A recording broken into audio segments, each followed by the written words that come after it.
video. Today I'm doing another unboxing, and in here should be a nice vintage vacuum actually, so not a pneumatic. The last couple of unboxings I've actually done have been, well, the last one unboxing I've done has been a pneumatic, the other one was a Cursor. But this should be something which I've been wanting to get my hands on for ages. Well, not the exact one, but the one that came before it, kind of thing. So it is an upright vacuum. So it's very well packaged with lots of cardboard and stuff. Wow, it is very dirty. But it is a used vacuum, and it is quite an old vacuum. So see if we can just lift this out. We can. This down here for a minute. So you've already got a glimpse of what it is. I will be working on it in this video as well. So yeah. So here we have a new machine. So it is an Electrolux 502. To be exact. Now it is missing bumper. It does need a cable, but I've got a cable which I can just chuck on it for now. Let's just chuck that box over there. So yeah, here it is. It's quite a nice old vacuum, this. Yeah, wow. I had a twin turbo and that was quite a nice vac. But I did sell that on. So yeah. It's the new cable. Cable's not chopped, of course. It is a 502 fire suction. Oh, this one's got the two bits of the two rows of brushes on it, not the row and the beater bar. But yeah, this should come out nice. We've got the suction thing on the back, of course. And the foot pedal. Let me just recline the hand. It does need a bumper, so I'll need to get one of those. Let's just see when we can date it from. So, serial number. Hang on, I can't see this properly.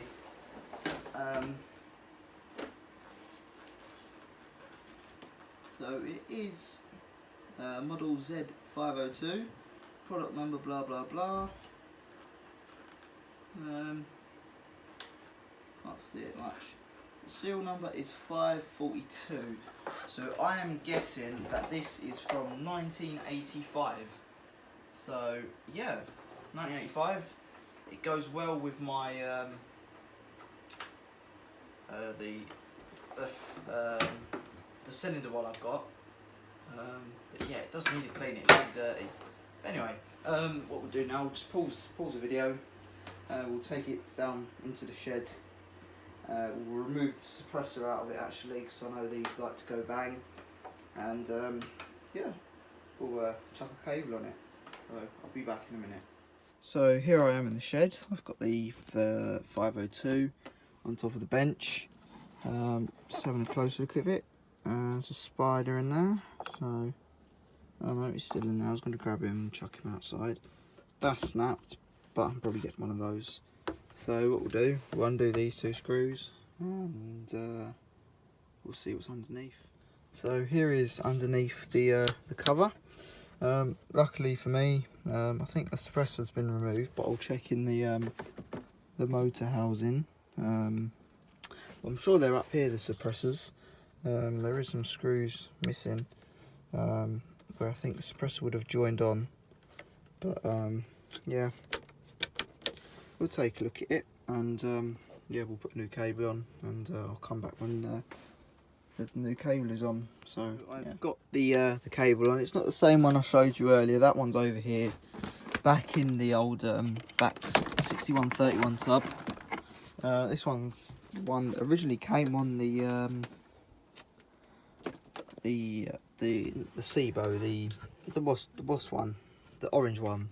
I forgot what it's called, but I'll just put this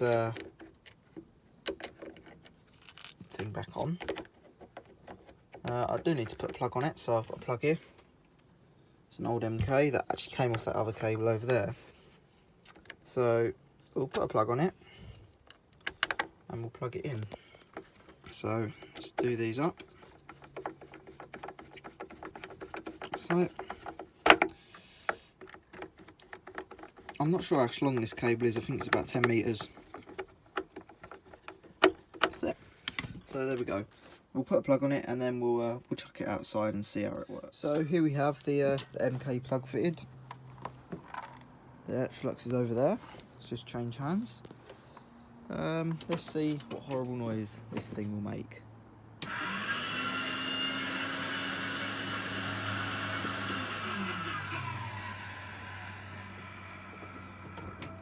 Well, it works. It needs work. It works, but it needs work. Yeah, it's probably not run for a good, say, 10 years or something, probably. So it will need a bit of work. It's got no filters in it either. I need to get one of them ones. Actually, I do. I think I had one of them spare, actually. I'll have a look in a minute. But yeah, it should be okay after a clean up. So thank you all for watching. If you haven't already, please like and subscribe, and of course, bye for now.